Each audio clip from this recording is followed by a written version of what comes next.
بسم اللہ الرحمن الرحیم۔ السلام علیکم ورحمۃ اللہ وبرکاتہ۔ اللہ نے آسمانی کتابیں کیوں نازل فرمائی؟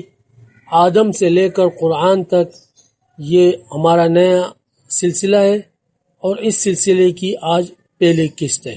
میرے بھائیوں، اللہ تعالیٰ نے انسان کو اس دنیا میں بے مقصد نہیں بھیجا، بلکہ اسے پیدا کرنے کے بعد اس کی رہنمائی کا بھی انتظام فرمایا، تاکہ انسان کو معلوم ہو کہ اس کا رب کون ہے، اسے زندگی کیسے گزارنی ہے، حق کیا ہے اور باطل کیا ہے۔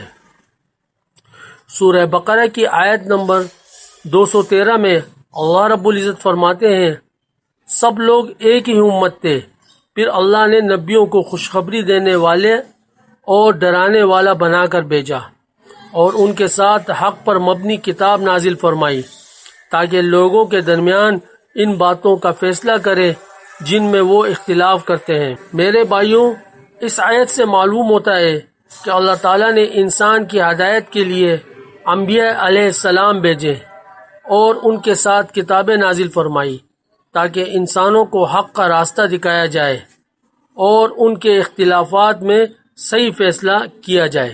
اب آئیں اور اس سلسلے کے آغاز کی طرف چلتے ہیں۔ انسانوں کے پہلے باپ حضرت آدم علیہ السلام تھے اور حدیث میں انہیں پہلے نبی کے طور پر بھی ذکر کیا گیا ہے۔ صحیح مسلم کی حدیث نمبر 2652 میں ہے، آپ آدم ہیں، انسان کے باپ ہیں، اللہ نے آپ کو اپنے ہاتھوں سے پیدا فرمایا، آپ میں اپنی روح پھونکی اور آپ کے لیے اپنے فرشتوں کو سجدہ کرنے کا حکم دیا۔ پھر اللہ تعالیٰ نے مختلف زمانوں میں اپنے انبیاء اکرام علیہ السلام کے ذریعے انسانوں کی ہدایت کا سلسلہ جاری رکھا اور بعض انبیاء کو صحیفے بھی عطا فرمائے۔ صحیفوں کی تعداد کے بارے میں حضرت ابو ذر رضی اللہ عنہ سے ایک روایت منقول ہے۔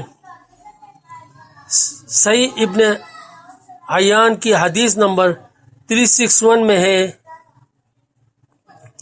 اللہ تعالیٰ نے حضرت شیش علیہ السلام پر 50 صحیفے، حضرت اخنوخ علیہ السلام یعنی حضرت ادریس علیہ السلام پر 30 صحیفے، حضرت ابراہیم علیہ السلام پر 10 صحیفے اور حضرت موسیٰ علیہ السلام پر توریت سے پہلے 10 صحیفے نازل فرمائی اور توریت، انجیل، زبور اور قرآن نازل فرمایا۔ میرے بھائیوں، یہاں ایک علمی بات سمجھنا بہت ضروری ہے۔ یہ صحیفوں کی تعداد ایک مروی روایت میں بیان ہوئی ہے، لیکن اس روایت کی صحت کے بارے میں اہل علم نے کلام کیا ہے، اس لیے ہم اس تعداد کو قطعی اور یقینی تعداد کے طور پر بیان نہیں کرتے، بلکہ اسے ایک مروی روایت کے طور پر ذکر کرتے ہیں۔ البتہ قرآن مجید میں حضرت ابراہیم علیہ السلام اور حضرت موسیٰ علیہ السلام کے صحیفوں کا ذکر بالکل واضح طور پر کیا ہے۔ سورہ اعلیٰ کی آیت نمبر 18 اور 19 میں اللہ رب العزت فرماتا ہے، بے شک یہ باتیں پہلے صحیفوں میں بھی ہے، یعنی ابراہیم اور موسیٰ کے صحیفوں میں۔ اس کے بعد اللہ تعالیٰ نے حضرت موسیٰ علیہ السلام کو توریت عطا فرمائی۔ سورہ مائدہ کی آیت نمبر 44 میں اللہ رب العزت فرماتے ہیں، بے شک ہم نے توریت نازل کی جس میں ہدایت اور نور تھا۔ پھر اللہ تعالیٰ نے حضرت داؤد علیہ السلام کو زبور عطا فرمائی۔ سورہ نساء کی آیت نمبر 163 میں اللہ تعالیٰ فرماتا ہے، اور ہم نے داؤد کو زبور عطا کی۔ اور پھر عیسیٰ علیہ السلام آئے اور اللہ تعالیٰ نے ان پر انجیل نازل فرمائی۔ سورہ مائدہ کی آیت نمبر 46 میں ہے کہ اللہ تعالیٰ فرماتا ہے، اور ہم نے ان کے بعد مریم کے بیٹے عیسیٰ کو بھیجا جو اپنے سے پہلے توریت کی تصدیق کرتے تھے، اور ہم نے انہیں انجیل عطا کی جس میں ہدایت اور نور تھا۔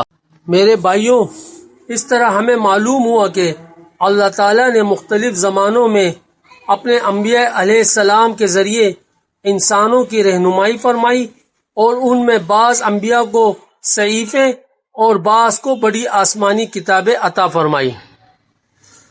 اور ایک مسلمان کا ایمان صرف قرآن پر ہی نہیں بلکہ اللہ تعالیٰ کی نازل کردہ تمام کتابوں پر ایمان لانا بھی ایمان کا حصہ ہے۔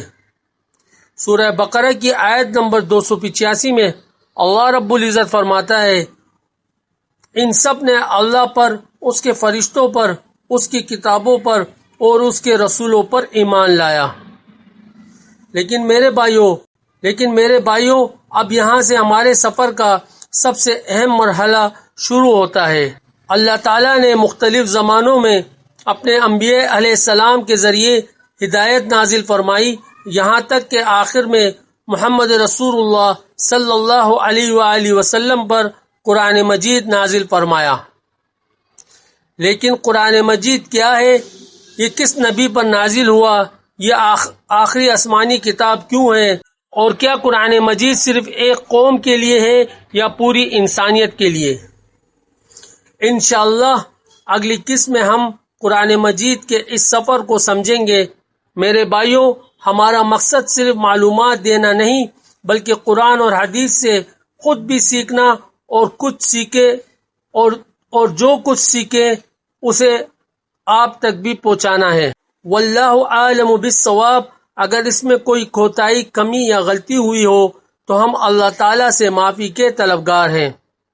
اگر آپ اس سفر کو آگے تک سمجھنا چاہتے ہیں تو اگلی قسط ضرور دیکھیں۔ چینل کو سبسکرائب کر کے بیل آئیکن ضرور دبائیں تاکہ نئی قسط اپلوڈ ہوتے ہی اس کا نوٹیفیکیشن آپ کو مل سکے، اور ویڈیو کو لائک اور شیئر کریں اور اپنی دعاؤں میں یاد رکھیں۔ السلام علیکم ورحمۃ اللہ وبرکاتہ۔